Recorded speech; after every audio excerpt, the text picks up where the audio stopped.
രസമുണ്ട് കണ്ടോണ്ടിരിക്കാൻ. എല്ലാവരും പ്രത്യേകിച്ച് ചിന്തിക്കാനൊന്നുമില്ല, വെറുതെ ഇങ്ങനെ കണ്ടോണ്ടിരിക്കാൻ രസമുണ്ട്. ഫാൻ ബോയ് സംഭവമാണ് ഉദ്ദേശിച്ചിരിക്കുന്നത്. ഒരു വേർഷിപ്പ് പോലെയാണ് ഉദ്ദേശിച്ചിരിക്കുന്നത്.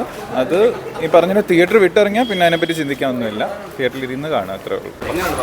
ബ്രോ, പടം എന്ന് പറഞ്ഞാൽ നമ്മൾ ഫ്രീ മൈൻഡായിട്ട് പോയിരുന്ന് കണ്ട വിഷയം പടം. നമ്മൾ ആസ് എ ഫാൻ ബോയ് നമുക്ക് രോമാഞ്ചപ്പെട്ടാണല്ലോ. ഇഷ്ടം പോലെ സീൻസ് ഉണ്ട് അതിൽ പ്രത്യേകിച്ച് ഇൻ്റർവെല്ലിന് മുമ്പുള്ള, എനിക്ക് സ്പോയിലറല്ല, ഇൻ്റർവെല്ലിന് മുമ്പുള്ള ഒരു പർട്ടിക്കുലർ സീക്വൻസ് ഉണ്ട്.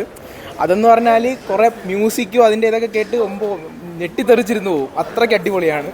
പിന്നീടുള്ള ഒരു സംഭവം എന്ന് പറഞ്ഞാൽ നമുക്ക് എന്താ പറയുക, ഒരുപാട് എക്സ്പെക്റ്റേഷൻ ഒന്നും കൊടുക്കാതെ നമ്മൾ ആ ഒരു സീൻ എൻജോയ് ചെയ്ത് ആ ഒരു ഇതിൽ പോയി കാണുക, അങ്ങനത്തെ രീതിയിലുള്ളൊരു പടമാണ്. പിന്നെ ഇതിൽ ഒരുപാട് നെഗറ്റീവ് റിവ്യൂ പറഞ്ഞ ആൾക്കാർ വരുന്നുണ്ട്. പക്ഷേ സത്യം പറഞ്ഞാൽ തിയേറ്ററിൽ വന്ന് കാണുക, ടി വിയിൽ കണ്ട അതിൻ്റെ ഒരു സംഭവം കിട്ടത്തില്ല. അല്ലേ പറഞ്ഞത്, അതായത് ഒരു ഫാൻ ബോയ്, രണ്ടുപേരെയും ഫാൻ ബോയ് എന്നുള്ള രീതിയിൽ അടിപൊളി പടം. നമ്മളെ ഈ 2 മണിക്കൂർ എൻജോയ് ചെയ്തിരിക്കണം ആ ഒരു രീതിയിലുള്ളൊരു പടമാണ്. എന്തായാലും ധൈര്യമായിട്ട് വന്ന് കണ്ടോ. അത്ര അല്ലല്ലോ പറയുന്നത്, അത് വേണ്ടാത്തവരുണ്ടല്ലോ, കുറച്ച് ആൾക്കാർ ഉണ്ടല്ലോ പറയാൻ വേണ്ടി. ഇനി എന്ത് പറയാൻ വേണ്ടി, ആരെ കിട്ടട്ടെന്ന് പറഞ്ഞാൽ കുറേ ചാനലുകാർ ഉണ്ടല്ലോ പറയാൻ വേണ്ടി, കുറ്റം പറയാനും കുറച്ച് പറയാനും. ചെയ്തവനെ കിട്ടിയില്ലേ കണ്ടവനെ പിടിക്കുന്ന കാലമല്ലേ. പറഞ്ഞവർക്ക് ഏറ്റവും മറുപടി തന്നെ. പടം സൂപ്പർ പടം, അടിച്ചു വിലസി കളഞ്ഞു. ദിലീപ് പറയണ്ട, തിരിച്ചു വരവാ. അതിപ്പോൾ നെഗറ്റീവ് വരുന്ന ദിലീപിൻ്റെ പേരിന് പറഞ്ഞ എല്ലാവർക്കും അറിയാമല്ലോ ഓരോ കാര്യങ്ങൾ. ഇപ്പോൾ കോടതി വെറുതെ വിട്ടതിന് വേണ്ടിയാണ് ഇപ്പോൾ ഈ ആൾക്കാരെല്ലാം ഈ പാടുപെടുന്നത്. ഇപ്പം കോടതി എന്തിനാണ് വച്ചിരിക്കുന്നത്?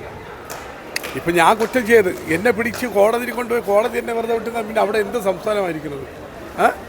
കോടതി എന്നെ വെറുതെ വിട്ടു, പിന്നെ എന്തിനാ നാട്ടുകാർക്കല്ല ഈ കുത്തിക്കുഴപ്പ്? കുറേ പെണ്ണുങ്ങളും കുറേ കിടക്കുന്നു, കുറേ അമ്മച്ചിമാരും തള്ളി കാണിച്ചിട്ടിരിക്കണം. ആ തള്ളി കാണിക്കുന്ന അമ്മച്ചിമാരിക്കാണ് പോയി തൂക്കേണ്ടത്.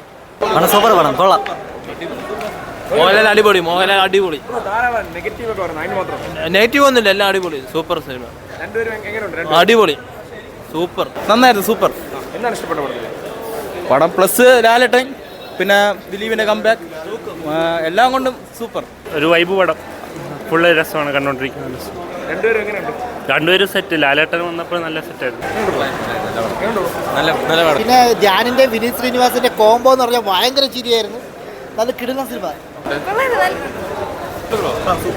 കിടിലൻ പടം, കംബാക്ക് തന്നെയാണ്. റിവ്യൂ പറഞ്ഞ് വെറുതെ നെഗറ്റീവ് അടിപ്പിക്കണം. ഇതിൽ ഓൾറെഡി കൊടുത്തിട്ടുണ്ട് നോ ലോജിക് ഓൺലൈൻ മാഡ്നസ്, കത്തിച്ചുണ്ട്. അടിപൊളി പടം, കണ്ടോ. കംബാക്ക് തന്നെ. നെഗറ്റീവ് പറയുന്നത് എന്താണെന്ന് മനസ്സിലാവില്ല, പക്ഷെ ബ്രോ പടം അങ്ങനെയാണ് എന്ന് വെച്ച് കഴിഞ്ഞാൽ സ്ക്രിപ്റ്റ് വൈസ് അങ്ങനെയല്ല, പക്ഷേ കണ്ടിരിക്കാം, എൻ്റർടൈനറാണ്.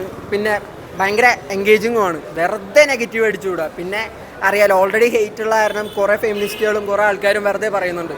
നമ്മളാളുടെ പടങ്ങൾ കണ്ടു തന്നെയല്ലേ വളർന്നേക്കണേ, അപ്പം നമുക്കതുണ്ട്.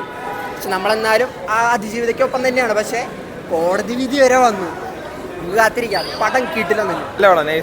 ഒന്നും ഒരു കുഴപ്പമൊന്നുമില്ല, ചുമ്മാ ഡീഗ്രേഡിങ്ങാണ്. ഇന്നലെ നല്ല ഡീഗ്രേഡിങ് ഉണ്ട്. പടം അടിപൊളി. ഇത് മമ്മൂട്ടി ഫാൻസിന് ഡീഗ്രേഡാണ്, കണ്ടാൽ തന്നെ അറിയാം. മോഹൻലാൽ അഴിഞ്ഞാടിയിട്ടുണ്ട്. ദിലീപിൻ്റെയും മോഹൻലാലിൻ്റെ നല്ല അഴിഞ്ഞാട്ടം തന്നെയാണ് സിനിമ.